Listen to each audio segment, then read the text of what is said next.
So, galing kami sa Aplaya, guys. Sa Aplaya, sa beach ba? Ng barangay na ito. At itong nabili naming isda ay 50 peso. Mumurahin lang siya ng isda, guys. Pero, ayan. Yun.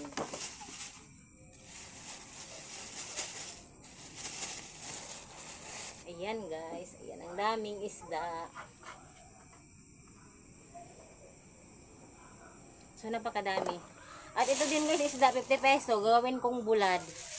Gagawin kong bulad, guys. Gagawin kong daing para, yun, para may pangulam tayo sa mga araw-araw na dadating. Yan. Hindi naman araw-araw daing, guys, pero gagawin natin yan. So, hanggang, yan po, yan, dami-dami po. Magawa po ako ng tuyo. At ito ang nagawa ko. Yung iba na ibilad ko na. Ito ang ginagawa ko, guys. Yung malalaki-laki konti, ginawa kong ano, ginanito ko, sinaslice ko, yung ganon. Pero, yan, ganon. Pero, ito mga maliliit, kinunan lang, dinidip ko siya sa suka, tuba, ano siya, coconut vinegar, and asin. Tinutunaw ko dito, tapos dinidip ko yung isda para ibibilad sa araw. Yung isang, ano, nabilad ko na, isang electric fan ba, yung metal sa electric fan, ayun. Inano ko na, so,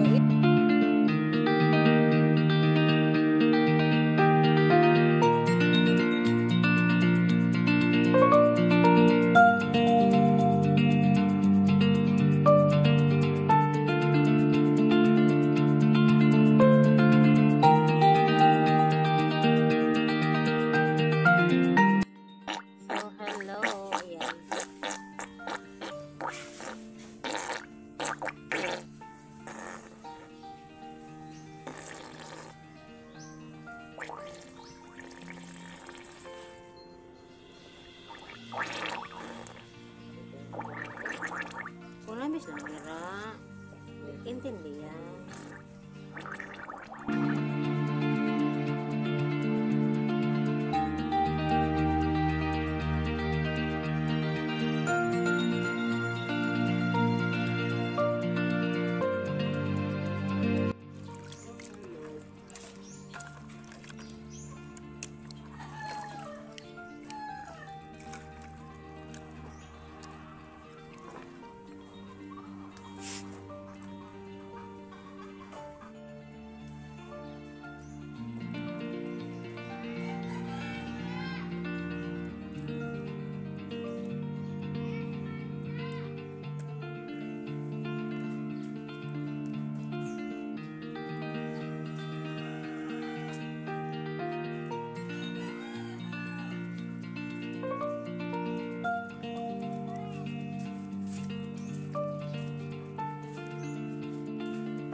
So, pupuntahan natin yung isda natin, ha, na binilad.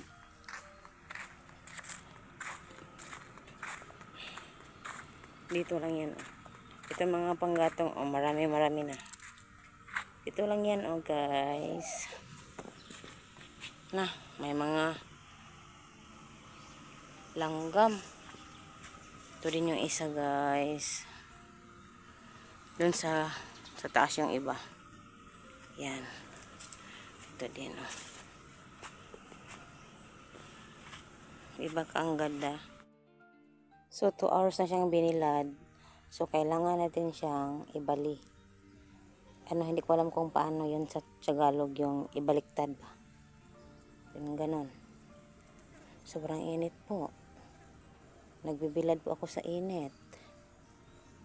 Yan.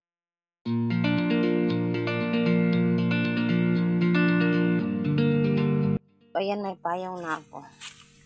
Yan, payong na ako. So, anuhin na natin ito. Babaliskat, isa-isa. Diba? Pag ganito talaga, kailangan tiyagaan.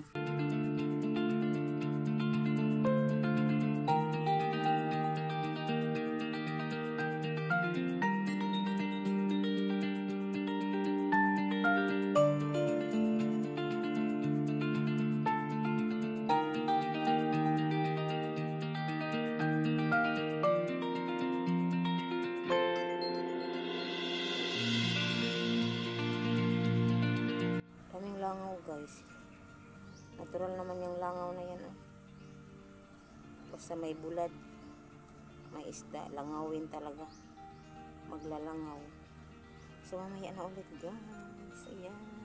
Nandito na siya, oh. Ano na, kukunin ko na siya dyan. Tapos bukas, ibibilad ko ito ulit. So, ayan. Ang journey ng ating bulad. Tingnan nyo. Oh, matigas-tigas na siya. Kasi sobrang init. Pero, alas 12 ko na ito binilad. Alas 12 na. Alamayo na siya. Ito ang alamayo. Yun bang hindi siya masyadong tuyo. Ganon. So, mga bulad na ito, ilalagay na natin sa cellophane. Ayan. So, dito natin ilagay. Ayan, oh. So, bukas, ibibilad ito ulit, guys. Ayun lang.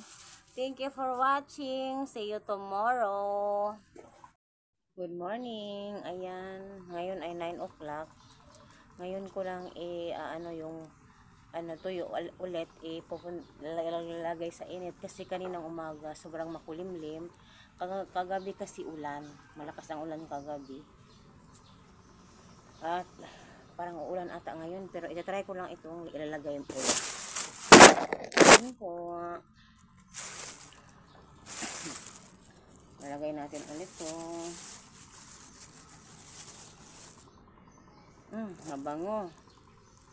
Mabango po siya, guys. Hindi siya hindi siya yung bulad na Ito maalat, guys. Kasi dinidip ko lang sa suka na may asin. Yung maalat kasi ng mga ganito, mga tuyo, yung mga maalat, yun mga binabad yun sa asin ng 24 hours, ganun. Sobrang maalat yun. Yun yung mga binibenta sa palengke dahil yung mga ganun kasi dapat yun man talaga mag-last ng matagal, tapos mabigat, dapat mabigat kasi alam mo na negosyo yun.